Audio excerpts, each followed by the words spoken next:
ನಮಸ್ಕಾರ ಕರ್ನಾಟಕ ಕನ್ನಡ ಕುಲಕೋಟಿಗೆ ಈ ನಿಮ್ಮ ಪ್ರೀತಿಯ ಅರ್ಜುನಿಂದು ಶೇಖರ್ ಮಾಡುವ ನಮಸ್ಕಾರಗಳು. ಪ್ರಿಯ ವೀಕ್ಷಕರೇ, ಪ್ರಿಯ ಕೇಳುಗರೆ, ಸ್ನೇಹಿತರೆ ಹಾಗೂ ಗುರು ಹಿರಿಯರೇ, ವೈಕುಂಠ ಏಕಾದಶಿ ಇಂದಿನ ದಿನ ಸಾಯಂಕಾಲ ಯಾವ ರೀತಿ ಸಿದ್ಧತೆ ನಡೆಯುತ್ತದೆ ಎಂದು ಒಂದು ಭೇಟಿಯನ್ನು ಕೊಟ್ಟಿದ್ದೆ. ಶ್ರೀ ಕೈಲಾಸ ವೈಕುಂಠ ಮಹಾಕ್ಷೇತ್ರ. ಈ ಕ್ಷೇತ್ರ ಎಲ್ಲಿ ಇರುವುದು ಎಂಬುದನ್ನು ತಿಳಿಯೋಣ ಬನ್ನಿ. ಪ್ರಿಯ ವೀಕ್ಷಕರೇ, ಪ್ರಿಯ ಕೇಳುಗರೆ, ಕರ್ನಾಟಕ ಹಾಗೂ ಭಾರತ ದೇಶದ ನಿವಾಸಿಗರೇ, ಈ ಕ್ಷೇತ್ರ ಇರುವುದು ರಾಜಾಜಿನಗರದ ಬಾಸಮ್ ಸರ್ಕಲ್ ಹಾಗೂ ಶ್ರೀರಾಮ ಮಂದಿರದ ಕ್ರೀಡಾಂಗಣದ ಬಳಿ. ಬಾಸಮ್ ಸರ್ಕಲ್ನಿಂದ ಕೇವಲ 500 ಮೀಟರ್ಗಳ ಅಂತರದಲ್ಲಿ 5 ಮತ್ತು 6ನೇ ಹಂತದ ನಡುವೆ ಇದೆ. ಬೆಂಗಳೂರು ನಗರದ ರೈಲು ಹಾಗೂ ಬಸ್ ನಿಲ್ದಾಣದಿಂದ ಕೇವಲ 3 ರಿಂದ 4 ಕಿಲೋಮೀಟರ್ ದೂರದ ಅಂತರದಲ್ಲಿದೆ. ಕರ್ನಾಟಕದ ನಾಡಿನ ಜನರಿಗೆ ಹಾಗೂ ಭಾರತ ದೇಶದ ಜನರಿಗೆ ಒಳ್ಳೆಯದಾಗಲಿ, ಶುಭವಾಗಲಿ ಎಂದು ದೇವರಲ್ಲಿ ಬೇಡಿಕೊಳ್ಳುತ್ತೇನೆ. ದೈವ ಸಂಭೂತರಾದಂತಹ ಅರ್ಚಕರುಗಳು ಕೂಡ ಇವರಲ್ಲಿ ಕೂಡ ನಾನು ಕೇಳಿಕೊಳ್ಳುತ್ತೇನೆ. ಸಾಂಕ್ರಾಮಿಕ ರೋಗಗಳಿಂದ, ಮಾರಣಾಂತಿಕ ಸೂಕ್ಷ್ಮಾಣುಗಳಿಂದ ಭಗವಂತನು ನಮ್ಮನ್ನು ರಕ್ಷಿಸಲಿ ಎಂದು ಹಾಗೂ ಸುಖಕರ ಜೀವನಗಳು ನಡೆಸಲಿ ಎಂದು ಇಲ್ಲಿನ ಅರ್ಚಕರುಗಳಿಂದ ನಮ್ಮ ನಾಡಿನ ಜನರಿಗೆ ಒಳ್ಳೆಯದಾಗಲಿ ಎಂದು ಅರ್ಚಕರುಗಳಿಂದ ಮಂತ್ರೋಪಚಾರಗಳನ್ನು ಮಾಡಿ ಎಂದು ಕೇಳಿಕೊಳ್ಳುತ್ತೇನೆ. ಈ ಮಹಾಕ್ಷೇತ್ರದಲ್ಲಿ ವೈಕುಂಠ ಏಕಾದಶಿ ಬಹಳ ಭಕ್ತಿ ಪ್ರಧಾನವಾಗಿ ವಿಜೃಂಭಣೆಯಿಂದ ದೇವಸ್ಥಾನದ ಟ್ರಸ್ಟಿಗಳು, ಮಹಾಕ್ಷೇತ್ರದ ಅಧ್ಯಕ್ಷರುಗಳು, ದೈವ ಸಂಭೂತರಾದಂತಹ ಅರ್ಚಕರುಗಳು ನೇಮ ನಿಷ್ಠೆ ಮಡಿಗಳಿಂದ ನಡೆದುಕೊಳ್ಳುತ್ತಾರೆ. ಚಿತ್ರೀಕರಣದ ಮುಖಾಂತರ ನನಗೆ ಯಾವ ರೀತಿಯಾಗಿ ಮಾಹಿತಿಗಳು ಸಿಗುತ್ತೋ ನೋಡೋಣ ಬನ್ನಿ ಸ್ನೇಹಿತರೆ ಹಾಗೂ ನನ್ನ ಪ್ರೀತಿಯ ಸ್ನೇಹಿತರೆ, ಗುರು ಹಿರಿಯರು. ನಮಸ್ಕಾರ ಕರ್ನಾಟಕ.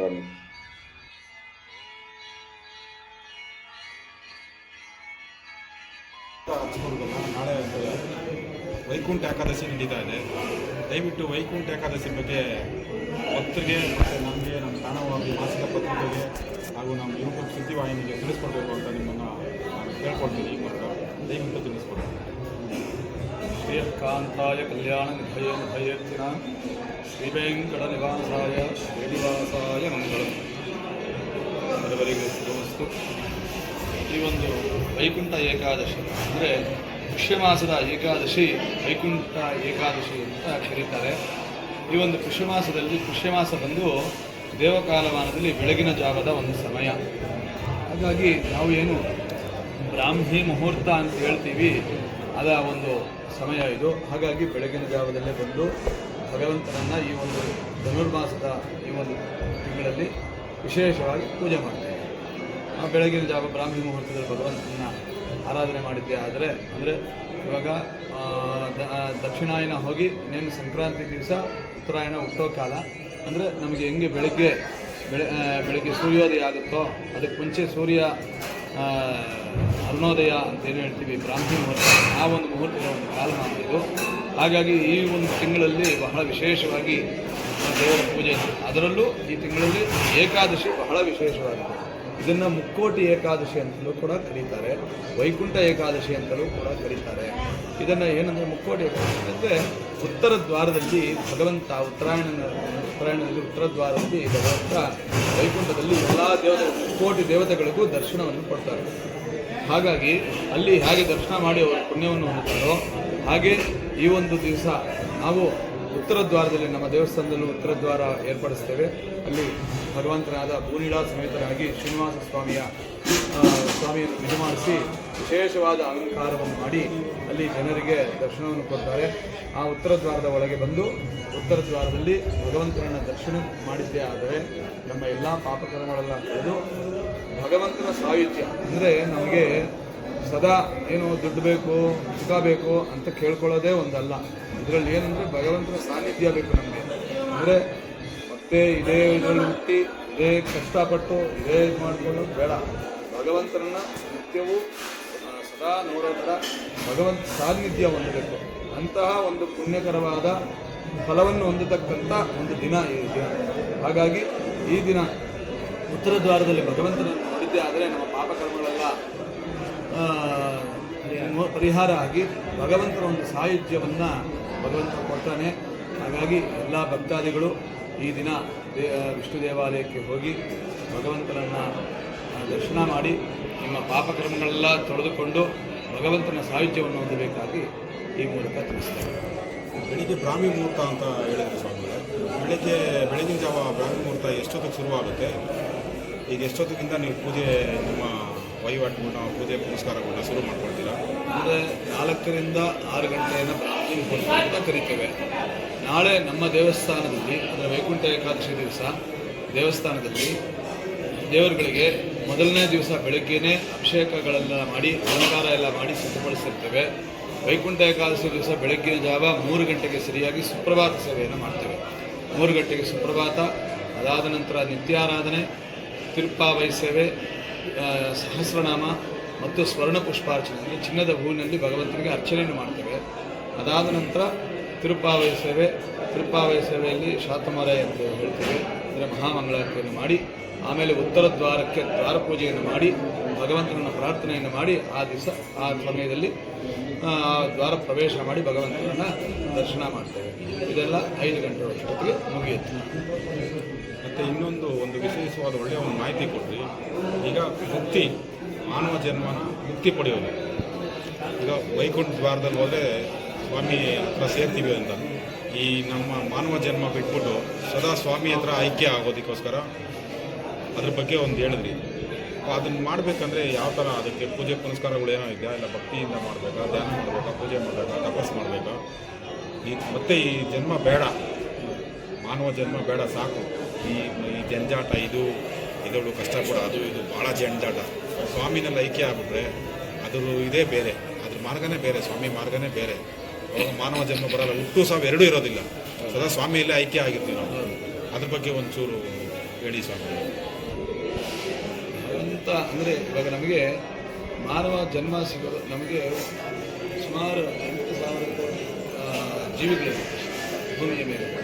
ಎಲ್ಲ ಜೀವಿಗಳ ಹೊಟ್ಟೆಯಲ್ಲೂ ಹುಟ್ಟಿ ನಾವು ಕಡೆಯದಾಗಿ ಮಾನವನ ಒಂದು ಜನ್ಮವನ್ನು ಹೊಂದುತ್ತೇವೆ. ಈ ಮಾನವನ ಜನ್ಮ ಭಗವಂತ ನಮಗೇನು ಕೊಡ್ತಾನೆ? ಯಾವುದೇ ಜೀವಿಗೆ ನಮ್ಮ ಮಾನವನಿಗಿರತಕ್ಕಂಥ ಬುದ್ಧಿ ಇರೋದಿಲ್ಲ. ಅಂದರೆ ನಮಗೆ ವಿಶೇಷವಾದ ಬುದ್ಧಿಯನ್ನು ಕೊಟ್ಟಿದ್ದಾನೆ. ಒಳ್ಳೆಯದೇನು ಕೆಟ್ಟದ್ದೇನು ಅನ್ನೋದನ್ನೆಲ್ಲ ನಮಗೆ ಚೆನ್ನಾಗಿ ತಿಳಿಸಿಪಡಿಸಿದ್ದಾನೆ. ಈ ಒಂದು ಜನ್ಮವನ್ನು ಸದುಪಯೋಗ ಮಾಡ್ಕೋಬೇಕು. ಹಾಗಾಗಿ ಸದಾ ಒಳ್ಳೆಯ ಕೆಲಸವನ್ನು ಮಾಡಬೇಕು, ಸತ್ಸಂಗವನ್ನು ಮಾಡಬೇಕು, ಮತ್ತು ಭಗವಂತನಿಗೆ ಸದಾ ಸನ್ನಿಹಿತರಾಗಿರ್ಬೇಕಂತಂದರೆ ಯಾವುದೇ ಆಗಲಿ ಅತಿಯಾದ ಕೋಪವನ್ನು ಮಾಡ್ಕೋಬಾರ್ದು. ಈ ಒಂದು ಏಕಾದಶಿ ಅಂತಂದರೆ ಏಕಾದಶಿ ಉಪವಾಸ ಅಂತೀವಿ. ಉಪ ಅಂದರೆ ಮತ್ತೊಂದು ವಾಸ ಅಂದರೆ ಇರತಕ್ಕಂಥದ್ದು, ವಾಸಿಸತಕ್ಕಂಥದ್ದು. ಅಂದರೆ ಸದಾ ಆ ಒಂದು ದಿವಸ ಭಗವಂತನ ಒಂದು ಕಾರ್ಯದಲ್ಲೇ ಲೀನನಾಗಿರತಕ್ಕಂಥದ್ದು, ಅದನ್ನು ಉಪವಾಸ ಅಂತ. ಉಪವಾಸ ಅಂದರೆ ಬರೀ ಅನ್ನ ತಿಂದಿರ ಇರೋದು ಅಂತಲ್ಲ ಲೆಕ್ಕ. ಉಪವಾಸ ಅಂದರೆ ಭಗವಂತನ ಧ್ಯಾನದಲ್ಲೇ ಇದ್ದು ಈ ದೈನಂದಿನ ವಾಸಕ್ಕಿನ್ನ ಉಪವಾಗಿ ಇದನ್ನು ಇಟ್ಕೊಳ್ಳೋದು. ಈ ಒಂದು ಏಕಾದಶಿಯ ವ್ರತವನ್ನು ಮಾಡಿದರೆ ಬಹಳ ನಮ್ಮ ಏನು ನಾವು ಮುಕ್ತಿಯನ್ನು ಹೊಂದ್ತೀವಿ ಅಂತೀವಿ, ಆ ಥರ ಬಹಳಷ್ಟು ಕಥೆಗಳಿದೆ. ಏಕಾದಶಿ ವ್ರತವನ್ನು ಮಾಡಿದ್ದರಿಂದ ಅಂಬರೀಷ ಹೀಗೆ ಸುಮಾರು ಜನ ಮುಕ್ತಿಯನ್ನು ಹೊಂದಿದ್ದಾರೆ. ಅವರೆಲ್ಲ ಅದೇ ಥರ ನಾವು ಈ ಒಂದು ಏಕಾದಶಿ ವ್ರತವನ್ನು ಮಾಡಿ ಭಗವಂತನ ಅನುಗ್ರಹವನ್ನು ಹೊಂದಿ ನಮ್ಮ ಪಾಪಕರ್ಮಗಳನ್ನು ಪರಿಹಾರ ಮಾಡಿಕೊಂಡು ಮುಕ್ತಿಯನ್ನು ಹೊಂದಿ ಭಗವಂತನ ಸಾನ್ನಿಧ್ಯದಲ್ಲಿ ಸದಾ ಚಿರವಾಗಿರಬೇಕು ಅಂತ ಪ್ರಾರ್ಥಿಸ್ತಾರೆ. ಒಳ್ಳೆಯ ಮಾಹಿತಿ ಕೊಟ್ಟಿದ್ದೀರಾ ಸ್ವಾಮಿಗಳೇ. ನಿಮ್ಮೆಲ್ಲ ಈ ಒಂದು ಮಾಹಿತಿಗೆ ಒಂದು ತುಂಬ ಹೃದಯದ ಧನ್ಯವಾದಗಳು. ನಾನು ನಿಮ್ಮ ಪ್ರೀತಿಯ ಅರ್ಜುನ್ ಇಂದ್ರಶೇಖರ್. ನಮಸ್ಕಾರ, ಧನ್ಯವಾದಗಳು. ದೇವಸ್ಥಾನದ ಅಧ್ಯಕ್ಷರುಗಳು ಹಾಗೂ ಟ್ರಸ್ಟಿಗಳು ಇವರುಗಳ ಬಗ್ಗೆ ತಿಳಿದುಕೊಳ್ಳೋಣ ಬನ್ನಿ. ಶ್ರೀ ಕೈಲಾಸ ವೈಕುಂಠ ಮಹಾಕ್ಷೇತ್ರ ಇವರುಗಳು ಸಲ್ಲಿಸುತ್ತಿರುವ ಸೇವೆ ಅತ್ಯಂತ ಅದ್ಭುತ ಹಾಗೂ ಭಕ್ತಿಪೂರ್ವಕವಾಗಿದೆ. ಇವರ ಶುಭ ಹೆಸರುಗಳನ್ನು ತಿಳಿದುಕೊಳ್ಳೋಣ. ಸಂಸ್ಥಾಪಕ ಪೀಠಾಧ್ಯಕ್ಷರು ದಿವಂಗತ ಶ್ರೀ ಶ್ರೀ ಶ್ರೀ ತಿರುಚಿ ಸ್ವಾಮಿಗಳು, ದಿವಂಗತ ಶ್ರೀ ಶ್ರೀ ಶ್ರೀ ನಾರಾಯಣ ಸ್ವಾಮಿಗಳು. ಆರ್.ವಿ. ಹರೀಶ್ ಅಧ್ಯಕ್ಷರು, ಕೆ.ವಿ. ನರಸಿಂಹನ್ ಗೌರವಾಧ್ಯಕ್ಷರು, ನಿವೃತ್ತ ನ್ಯಾಯಾಧೀಶರು, ಜೆ. ಹುಚ್ಚಪ್ಪ ಉಪಾಧ್ಯಕ್ಷರು, ಎಂ. ಶ್ರೀನಿವಾಸ್ ಖಜಾಂಚಿ, ಕೆ.ವಿ. ವೆಂಕಟೇಶ್ ಕಾರ್ಯದರ್ಶಿ, ಎಚ್.ಕೆ. ಉದಯ್ ಕುಮಾರ್ ಜಂಟಿ ಕಾರ್ಯದರ್ಶಿ, ವಿಶ್ವನಾಥ್ ಜೆ.ಟಿ.ಟಿ ಟ್ರಾವೆಲ್, ದಿವಂಗತ ಜಿ. ಶ್ರೀನಿವಾಸ್ ಪ್ರೋತ್ಸಾಹಕರು. ಆರ್.ವಿ. ಹರೀಶ್ ರವರ ಅಧ್ಯಕ್ಷತೆಯ ಮಾರ್ಗದಂತೆ ನಡೆಯುವುದು. ಇಲ್ಲಿ ಶುಭ ಕಾರ್ಯಕ್ರಮಗಳು ಬಹಳ ಉತ್ಸಾಹಕರಾಗಿ ಕೈಲಾಸ ವೈಕುಂಠ ಮಹಾಕ್ಷೇತ್ರ ವೈಕುಂಠ ಏಕಾದಶಿಯ ಪೂಜಾ ಕಾರ್ಯಕ್ರಮಗಳನ್ನು ನೆರವೇರಿಸಿಕೊಡುತ್ತಾರೆ. ಚಿತ್ರೀಕರಣ ಮುಂದುವರಿಯುತ್ತದೆ. ಮುಂದಿನ ಸಂಚಿಕೆಯಲ್ಲಿ ಮತ್ತಷ್ಟು ಮಗದಷ್ಟು ವಿಷಯಗಳನ್ನು ತಿಳಿದುಕೊಳ್ಳೋಣ. ಬನ್ನಿ ಪ್ರಿಯ ವೀಕ್ಷಕರೇ. ನಮಸ್ಕಾರ ಕರ್ನಾಟಕ. ಧನ್ಯವಾದಗಳು.